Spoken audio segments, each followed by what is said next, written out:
പ്രധാനമന്ത്രി നരേന്ദ്രമോദി വിദേശ രാജ്യങ്ങൾ സന്ദർശിക്കുന്നതിനെ പ്രതിപക്ഷ കക്ഷികൾ പലപ്പോഴും പരിഹസിച്ചിട്ടുണ്ട്. എന്നാൽ ഇത്തരത്തിലുള്ള ആഗോള ബന്ധങ്ങൾ രാജ്യത്തിന് നിർണായക ഘട്ടങ്ങളിൽ സഹായമായത് പലപ്പോഴും നമ്മൾ തന്നെ കണ്ടിട്ടുമുണ്ട്.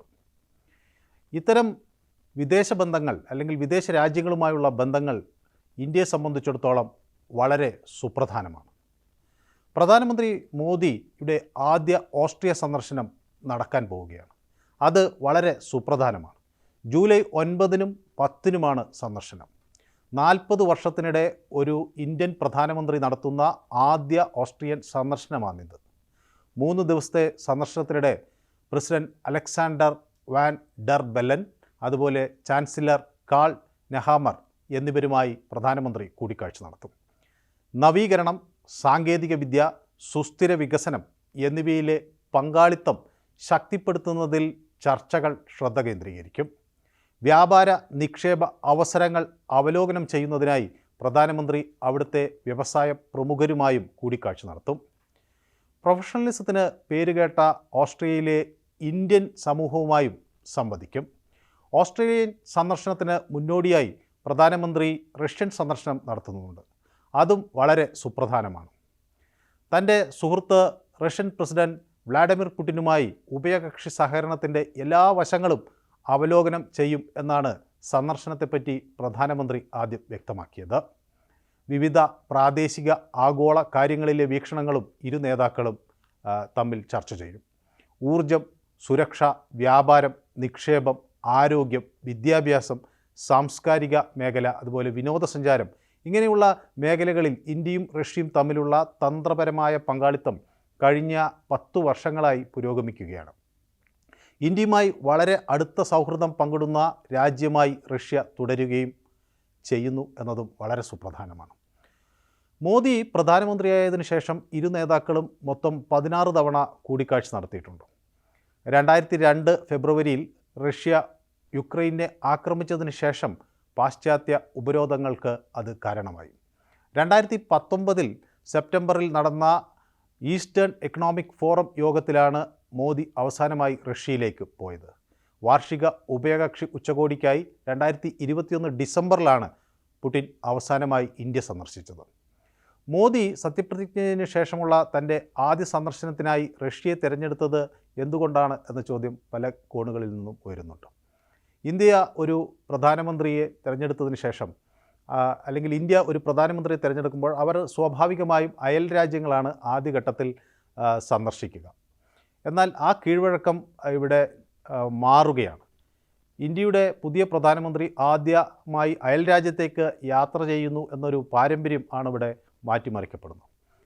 2014 ജൂണിൽ ഭൂട്ടാനിലേക്കാണ് പ്രധാനമന്ത്രി പോയത്. അദ്ദേഹം ആദ്യമായി നരേന്ദ്രമോദി പ്രധാനമന്ത്രിയായ ഘട്ടത്തിൽ. 2019 അത് മാൽദ്വീപിലേക്കും ശ്രീലങ്കയിലേക്കുമാണ് ആ സന്ദർശനം ഉണ്ടായത്. അപ്പോൾ ഇദ്ദേഹം പ്രധാനമന്ത്രി ആയതിനു ശേഷം കഴിഞ്ഞ മാസം ഇറ്റലിയിലേക്ക് ഉള്ളൊരു സന്ദർശനം അതിന് ഇടയിലുണ്ടായിരുന്നെങ്കിലും അത് G7 നേതാക്കളുമായുള്ള ഒരു ബഹുമുഖ യോഗത്തിനായിരുന്നു. അപ്പോൾ മോസ്കോയിലേക്കുള്ളതാണ് ഒരു ആദ്യ രാജ്യ സന്ദർശനം എന്ന തരത്തിൽ പരിഗണിക്കാവുന്നത്. മോസ്കോവുമായുള്ള ബന്ധത്തിന് ന്യൂഡൽഹി നൽകുന്ന പ്രാധാന്യമാണ് ഇവിടെ വ്യക്തമാകുന്നത്. നമ്മുടെ വിദേശ നയ മുൻഗണന എത്തരത്തിലാണ് എന്ന് ഈ സന്ദർശനം അടിവരയിടുന്നു. റഷ്യൻ വിരുദ്ധ സൈനിക സഖ്യത്തിൻ്റെ 75-ാം വാർഷികം ആഘോഷിക്കാൻ ജൂലൈ 9 മുതൽ 11 വരെ നോർത്ത് അറ്റ്ലാന്റിക് ട്രീറ്റി ഓർഗനൈസേഷനിലെ 32 രാജ്യങ്ങളുടെ നേതാക്കൾ വാഷിങ്ടൺ DC-യിൽ ഒത്തുകൂടുന്ന അതേ സമയത്താണ് മോദി പുടിനുമായി കൂടിക്കാഴ്ച നടത്തുന്നത്. റഷ്യയുമായുള്ള ഇന്ത്യയുടെ ബന്ധത്തിന് 7 പതിറ്റാണ്ടിൻ്റെ പഴക്കമുണ്ട്. ഇന്ത്യ സോവിയറ്റ് യൂണിയൻ്റെ ഔദാര്യം പറ്റിയതും സൗഹൃദം പറ്റിയതും ഒക്കെ വളരെ നല്ല ഓർമ്മകളായി നമ്മളിപ്പോഴും സൂക്ഷിക്കുന്നു. ഒരു ബഹുധ്രുവ ലോകത്ത് ഇന്ത്യ അതിൻ്റെ ബന്ധങ്ങൾ വൈവിധ്യവൽക്കരിച്ചിരിക്കുന്നു എന്നതാണ് ഇവിടെ ഏറ്റവും ശ്രദ്ധേയം. വിദേശകാര്യ വിദഗ്ധർ ഈ സാഹചര്യത്തെ അങ്ങനെയാണ് നോക്കിക്കാണുന്നത്. തന്ത്രപരമായ പങ്കാളിത്തത്തിൻ്റെ ഏറ്റവും ശക്തമായ സ്തംഭം പ്രതിരോധമാണ് എന്ന് പലരും കരുതാറുണ്ട്. അപ്പോൾ റഷ്യയും ഇന്ത്യയും തമ്മിലുള്ള ആണവ ബഹിരാകാശ സഹകരണം ഒരു പ്രധാനപ്പെട്ട വിഷയം തന്നെയാണ്. ശീതയുദ്ധകാലത്തിൻ്റെ പതിറ്റാണ്ടുകളിൽ ഇന്ത്യയുടെ പ്രധാന പ്രതിരോധ ഉപകരണ വിതരണക്കാരായിരുന്നു സോവിയറ്റ് യൂണിയൻ. ഇപ്പോൾ പോലും ഇന്ത്യയുടെ പ്രതിരോധ ഉപകരണങ്ങളിൽ 60 മുതൽ 70% വരെ റഷ്യൻ അല്ലെങ്കിൽ സോവിയറ്റ് നിർമ്മിത ഉപകരണങ്ങളാണ് എന്നാണ് നമ്മൾ കണക്കാക്കുന്നത്. പ്രതിരോധ സഹകരണം ഒരു ബയ്യർ സെല്ലർ ചട്ടക്കൂടിൽ നിന്ന് ഒരു സംയുക്ത ഗവേഷണ വികസനവും സംയുക്ത ഉൽപ്പാദനവുമൊക്കെ ഉൾപ്പെടുന്ന ഒന്നായി കാലക്രമേണ പരിണമിച്ചു. S-400 Triumph mobile surface to surface missile, അതുപോലെ MiG-29 യുദ്ധവിമാനങ്ങൾ, കാമോ ഹെലികോപ്റ്ററുകൾ എന്നിവയുടെ വിതരണത്തിൽ ഇരു രാജ്യങ്ങളും തമ്മിൽ ഒരു ധാരണയുണ്ട്. T-90 ടാങ്കുകൾ, അതുപോലെ Su-30 MKI യുദ്ധവിമാനങ്ങൾ, AK-203 ആക്രമണ റൈഫിളുകൾ, ബ്രഹ്മോസ് സൂപ്പർസോണിക് ക്രൂയിസ് മിസൈലുകൾ എന്നിവയുടെ ഉൽപ്പാദനത്തിനുള്ള കരാറുകളിൽ നമുക്ക് റഷ്യയുമായി ഒരു ധാരണയുണ്ട്. ഇന്ത്യൻ നാവികസേനയുടെ 2 വിമാനവാഹിനി കപ്പലുകളിൽ ഒന്നായ INS വിക്രമാദിത്യ മുൻ സോവിയറ്റ് അല്ലെങ്കിൽ റഷ്യൻ യുദ്ധക്കപ്പലായ അഡ്മിറൽ ഗ്രോഷ്കോവ് ആണ് എന്നതും ഇവിടെ ഓർക്കേണ്ടതാണ്. കഴിഞ്ഞ 25 വർഷമായി പ്രതിരോധ സാമഗ്രികളുടെ വിതരണക്കാരായി റഷ്യയ്ക്ക് തുടരുമ്പോഴും അതിനപ്പുറത്തേക്ക് പല രാജ്യങ്ങളെ ഉൾക്കൊള്ളിക്കാൻ ഇന്ത്യ ശ്രമിച്ചിരുന്നു. പ്രത്യേകിച്ച് അമേരിക്ക, ഫ്രാൻസ്, ഇസ്രയേൽ എന്നിവിടങ്ങളിലേക്ക് ഇന്ത്യയുടെ ബന്ധങ്ങൾ വളർന്നു എന്നതും നമ്മൾ ഇവിടെ കണക്കാക്കേണ്ടിയിരിക്കുന്നു.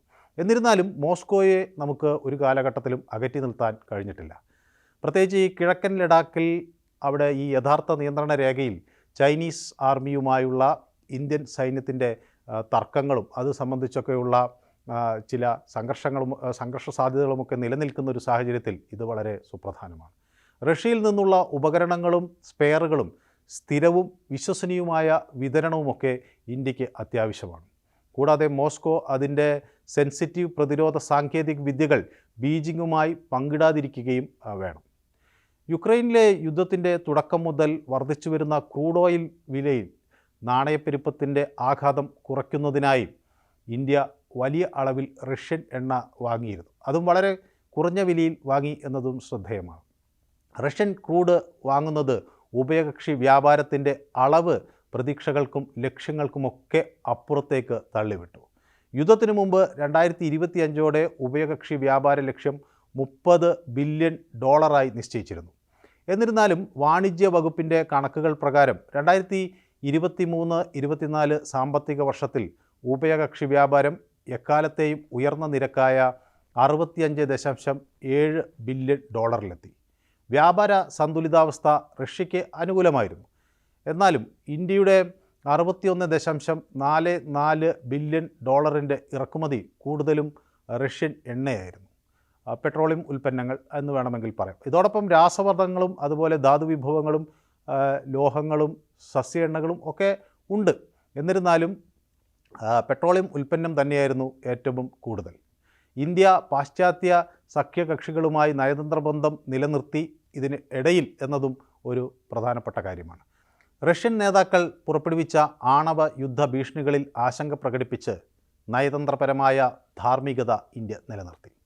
ഐക്യരാഷ്ട്രസഭയുടെ സുരക്ഷാ കൗൺസിലിലെ പല പ്രമേയങ്ങളിലും റഷ്യക്കെതിരെ വോട്ട് ചെയ്യുന്നതിൽ നിന്ന് ഇന്ത്യ വിട്ടുനിന്നു. പക്ഷേ ഇത് യുദ്ധത്തിൻ്റെ കാലമല്ല എന്ന് മോദി പല ഘട്ടങ്ങളിലും പുടിനെ ഓർമ്മപ്പെടുത്തുകയും ചെയ്തു.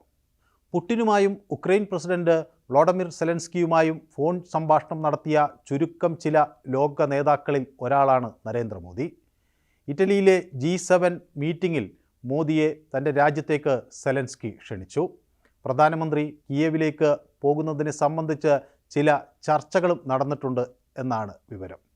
ഇന്ത്യയും പാശ്ചാത്യ രാജ്യങ്ങളും തമ്മിലുള്ള ചർച്ചകൾ തുടരുന്നതിന് ഇടയിലാണ് മോദിയുടെ റഷ്യൻ സന്ദർശനം.